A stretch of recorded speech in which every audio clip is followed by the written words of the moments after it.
ৰাষ্ট্ৰীয় সংগীত বিহু নৃত্যৰো আতচবাজীৰে ক্ৰিকেট ফিল্ডত কেইবাহাজাৰ দৰ্শকৰ উপস্থিতিত পশ্চিম নলবাৰীত আৰম্ভ হ'ল দিবানৈক্ষ ক্ৰিকেট প্ৰতিযোগিতা। নলবাৰী জিলাৰ পশ্চিম নলবাৰী মিলিজুলি যুৱ সমাজৰ উদ্যোগত দুদিনীয়া কাৰ্যসূচীৰে যোৱাকালিৰে পৰা আৰম্ভ হয় এই দিবানৈক্ষ টেনিছ বল ক্ৰিকেট প্ৰতিযোগিতা। উক্ত প্ৰতিযোগিতাখন আনুষ্ঠানিকভাৱে উদ্বোধন কৰে নলবাৰীৰ বিশিষ্ট সমাজ সংগঠক তথা প্ৰাক্তন খেলুৱৈ দিলীপ বৰ্মনে। আমাৰ এই বৃহত্তৰ পশ্চিম নলবাৰী অঞ্চলৰ অগ্ৰণী সামাজিক অনুষ্ঠান পশ্চিম নলবাৰী মিলিজুলি যুৱ সমাজৰ উদ্যোগত এই মূলাৰকুছি অহাটিৰ খেলপথাৰত আমাৰ জনতা বিহামপুৰ চকৰ ওচৰত দুদিনীয়া কাৰ্যসূচীৰে prize money tennis ball cricket প্ৰতিযোগিতা অনুষ্ঠিত কৰিছিলোঁ। যোৱাকালি সন্ধিয়া প্ৰায় 6 বজাত এই খেলখন আনুষ্ঠানিকভাৱে উদ্বোধন হোৱাৰ পিছত ইতিমধ্যে প্ৰায় 40টা দলে যোৱাকালি ফাৰ্ষ্ট ৰাউণ্ড খেল খেলিছে। আজি দ্বিতীয় দিনৰ কাৰ্যসূচী। আজিও আবেলি 3 বজাৰ পৰা আমি ছেকেণ্ড ৰাউণ্ডৰ খেল অনুষ্ঠিত কৰিম। সন্ধিয়াৰ ভাগৰ পৰা আমি আশা ৰাখিছোঁ quarter final, pre quarter final, তাৰপিছত কোৱাৰ্টাৰ ফাইনেল, ছেমি ফাইনেল আৰু প্ৰায় নিশা 2টামান বজাত আমি ফাইনেল খেলখন অনুষ্ঠিত কৰিব পাৰিম বুলি আমি আশা ৰাখিছোঁ।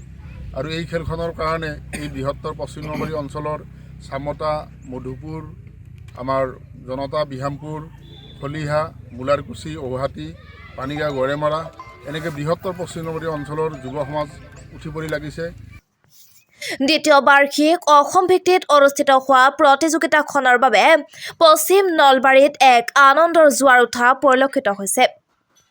উদ্বোধনী অনুষ্ঠানৰ পিছতে গুৱাহাটীত বাইক দুৰ্ঘটনাত নিহত হোৱা সুদক্ষ ক্ৰিকেট খেলুৱৈ দীপাংকৰ ৰংপিৰ সোঁৱৰণত এক শ্ৰদ্ধাঞ্জলি অনুষ্ঠানৰো আয়োজন কৰা হয়।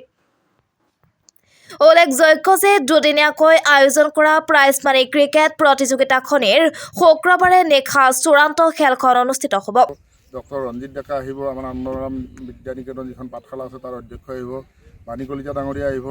ইতিমধ্যে আমাৰ সন্মানীয় এই অঞ্চলৰ স্থানীয় বিধায়ক তথা অসম চৰকাৰৰ জ্যেষ্ঠ কেবিনেট মন্ত্ৰী চন্দ্ৰমোহন পাটোৱাৰীদেৱে সম্পূৰ্ণ আমাক দিহা পৰামৰ্শ আৰু সাহস যোগাইছে। তেখেত খেলখনৰ মুখ্য পৃষ্ঠপোষক হিচাপেও আছে। তেখেতে যৎপৰোনাস্তি আমাক যি ধৰণে সহায় কৰিব লাগে তেখেতে আমাক সাহস দিছে। তেখেত আমাৰ শ্ৰদ্ধেয় আৰু তেখেতকো আমি আমন্ত্ৰণ কৰিছোঁ। হয়তো তেখেতৰ যদি বহুত ব্যস্ততা কাৰ্যসূচী নাথাকে, হয়তো দুপৰ নিশালৈকে হ'লেও আমি যদি যোগাযোগত আমি যোগাযোগ ৰাখিম তেখেতৰ লগত। তেখেতো আমাৰ লগত যোগাযোগ ৰাখি আছে। এইমাত্ৰ আমাৰ সমিতিৰ উদ্যোক্তাই আমাৰ কথা পাতিছে আৰু তেখেতো হয়তো যিকোনো মুহূৰ্তত ইয়াত হয়তো পদাৰ্পণ কৰাৰ কোনো সম্ভাৱনা আছে। ইতিমধ্যে সন্মানীয় পকা জিলা পৰিষদৰ সদস্য পবিত্ৰ কুমাৰ ডেকা ডাঙৰীয়া তেখেতেও আমাক সহায় কৰিছে। আমাৰ সভাপতি হলধৰ বৰ্মন ডাঙৰীয়া, প্ৰধান সম্পাদক অৱনী বৰ্মন ডাঙৰীয়া, দিনে নিশাই আমাৰ দ্বীপ, আমানুৰ, আমাৰ জলিল, ইতিমধ্যে আমাৰ শ্বৰীফুদ্দিন আহমেদ, এনেকৈ আমাৰ মাজত আমাৰ জিলা পৰ্যায়ৰ ৰাজ্যিক পৰ্যায়ৰ খেলুৱৈ আছে। আমাৰ ভাইটি ইমামুল আছে। ইমামুলৰ সুন্দৰভাৱে আমাক দিহা পৰামৰ্শ দি আছে। গতিকে মই যিসমূহৰ নাম কোৱা নাই, ইয়াত নাম নোকোৱাকৈ আৰু বহুত কৰ্মী আমাৰ ইয়াৰ মাজত লাগি আছে। আমাৰ জলিল আছে, সুন্দৰভাৱে লাগি আছে। গতিকে আমি ভাবিছোঁ যে সুন্দৰভাৱে সমাপন হ'ব খেলখন আৰু গ্ৰাম্য অঞ্চলত এনেধৰণে খেলৰ দ্বাৰা উদ্বুদ্ধ কৰি আমাৰ গ্ৰাম্য অঞ্চলৰ পৰা যাতে আমি ভাল খেলুৱৈ যাতে আমি তৈয়াৰ কৰিব পাৰোঁ, ৰাজ্যিক আমাৰ মানে আন্তঃৰাষ্ট্ৰীয় পৰ্যায়লৈকে যাতে আমি লৈ যাব পাৰোঁ, তাৰ কাৰণে এইটো এটা প্ৰাথমিক কচৰত।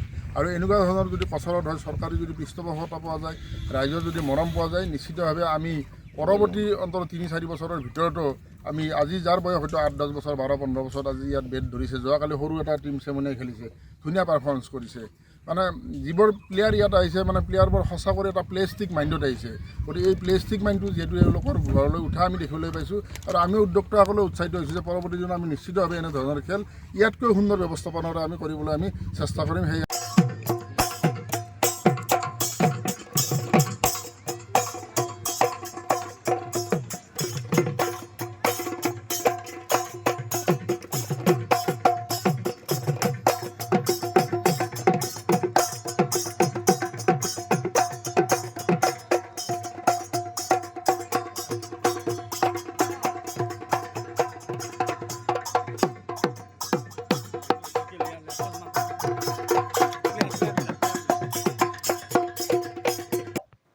নলবাৰীৰ পৰা মেৰাজুল হোসেন কাজীৰ ৰিপৰ্ট।